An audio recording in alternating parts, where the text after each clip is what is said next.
طيب التحية للجميع والتحية للأكرم منا جميعا شهداء الثورة السودانية على امتدادها، والتحية للشعب السوداني، وربنا يوقف الحرب. وبنقول دوما لا للحرب.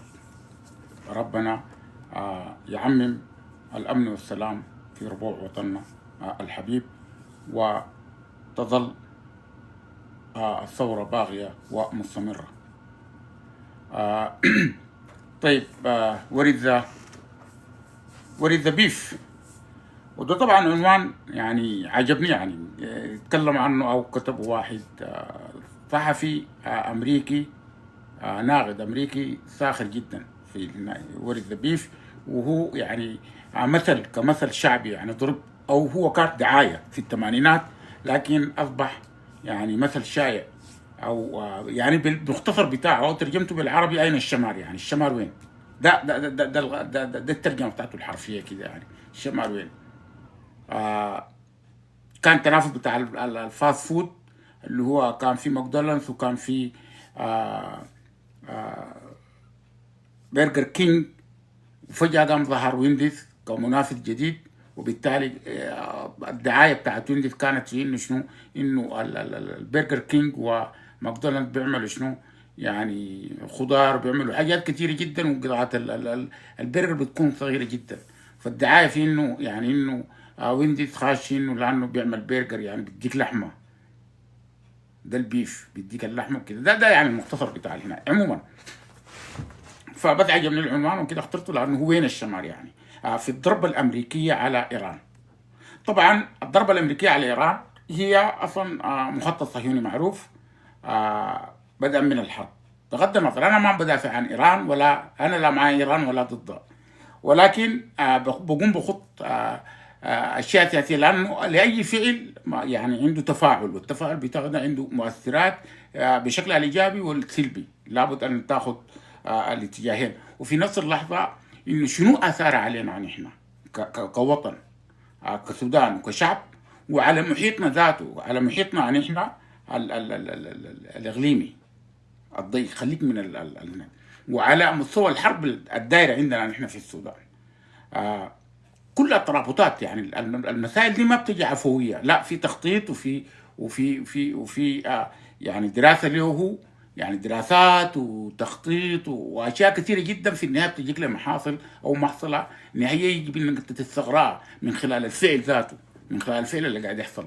طيب المخطط الصهيوني اصلا انه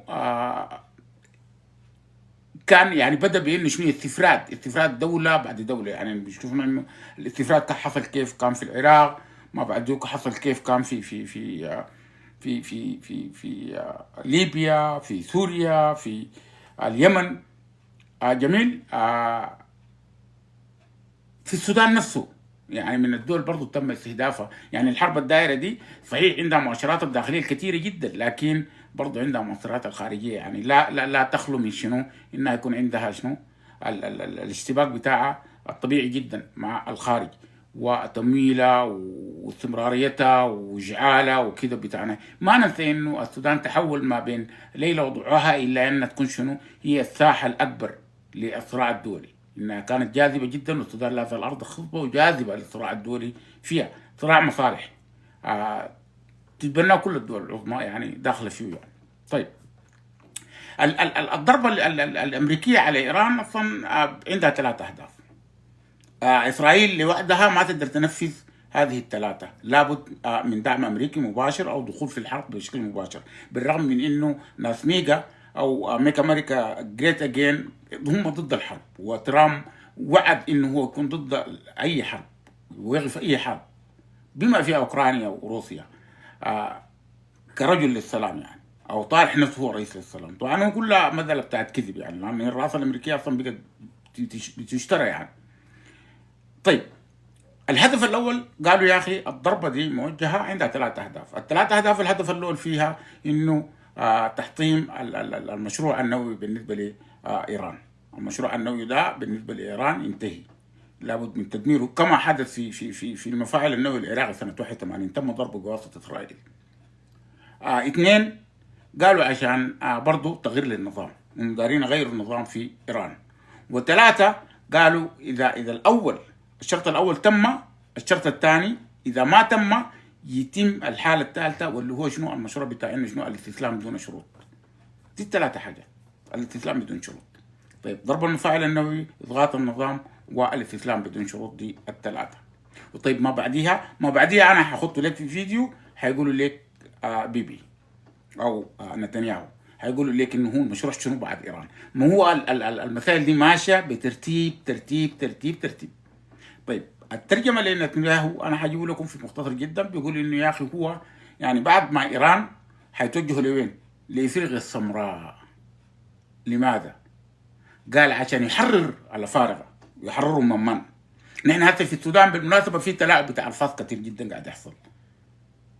فاعتقد ده واحد يعني بيديك المؤشرات اللي ممكن انت تصليها او تستنتجها. انا ما داير اتكلم عنها وما داير هنا صحيح الكلام باللغه الانجليزيه، لكن ده المعنى بتاعه في انه واحد تيجي لافريقيا بعد مباشره بعد ايران. دي خلاص يعني بعد ايران طبعا. بالنسبه لدول الاقليم اصبحت انها هي جزء او تؤمر او هي جزء من الموساد الاسرائيلي بالمعنى الصريح والواضح، انها هي اصبحت جزء من يعني لا سيما يعني دول الخليج عارفين ان احنا الشيء الحاصل شنو، الضعف الحاصل فيها، الاستسلام بتاعها. وده الشرط الثالث في ايران، قلنا الاستسلام بدون شروط. هو ده ما حدث في دول الخليج تحديدا، الاستسلام بدون شروط. والان يعني نحن بنشوف يعني بغض النظر عن الاتفاق او عدم الاتفاق، الحرب ما شيء جميل. عشان كده بنرفع شعار لا للحرب دوما، لا للحرب، لانه السلام والامن هو يعني هبه الهيه، هبه من ربنا، يعني ما من ذول. وبالتالي عدم وجوده وده تحدي ذاته لشنو؟ للوضع الطبيعي او لشروط الطبيعه نفسها وقانون الطبيعه، في انه السلام والامن هو الاساس للحياه ولاستمراريتها. وبالتالي نحن دائما يعني انا شخصيا لا اقف مع اي حرب بغض النظر عن هي دوافعها، عن اهدافها، عن هنا. وبالتالي نحن هنكون في المرمى الاكبر. وبالتالي ده مؤشرات وانا هتكلم عنها لاحقا في فيديوهات ثانيه، لانه المساله دي بتوضح لك انه ما يدور في السودان ما حينتهي قريب. اتمنى انه انا اكون يعني مخطئ تماما او تقديراتي غلط كبير، يعني غلط بمساحات كبيره جدا. اتمنى الحرب تقيف، اتمنى الاستقرار والامن والسلام يرجع للسودان، اتمنى استمراريه الثوره، اتمنى انها تكون باغيه ومستمره الى ان تحقق شعاراتها في الحريه والعداله والسلام. تابعوا هذا الفيديو القصير جدا لنتنياهو بيقول شنو بعد ايران، هيكون الاتجاه بتاعه وين، لانه انتهوا من اي حاجه قدامهم. ودي اخر حاجه هي افريقيا، لانه لا زالت افريقيا باعتبار ان اكبر غاره مساحه في العالم، واكبر غاره تمتلك كل الموارد، واكبر غاره خامله، واكبر غاره لا زال الاستعمار الحديث يتبسط فيها بكل قوته. وبالتالي لا زالت هي تحت الرق او حاله الرق، على الاقل في استغلال السياسي والاقتصادي. يعني لا يوجد استغلال لا سياسي ولا يعني في افريقيا لا زالت مستعمره بطريقه او اخر. وبالتالي بوريك انه الاتجاه بتاع الدول العظمى على افريقيا وتفتيت وحدتها بيتم كيف.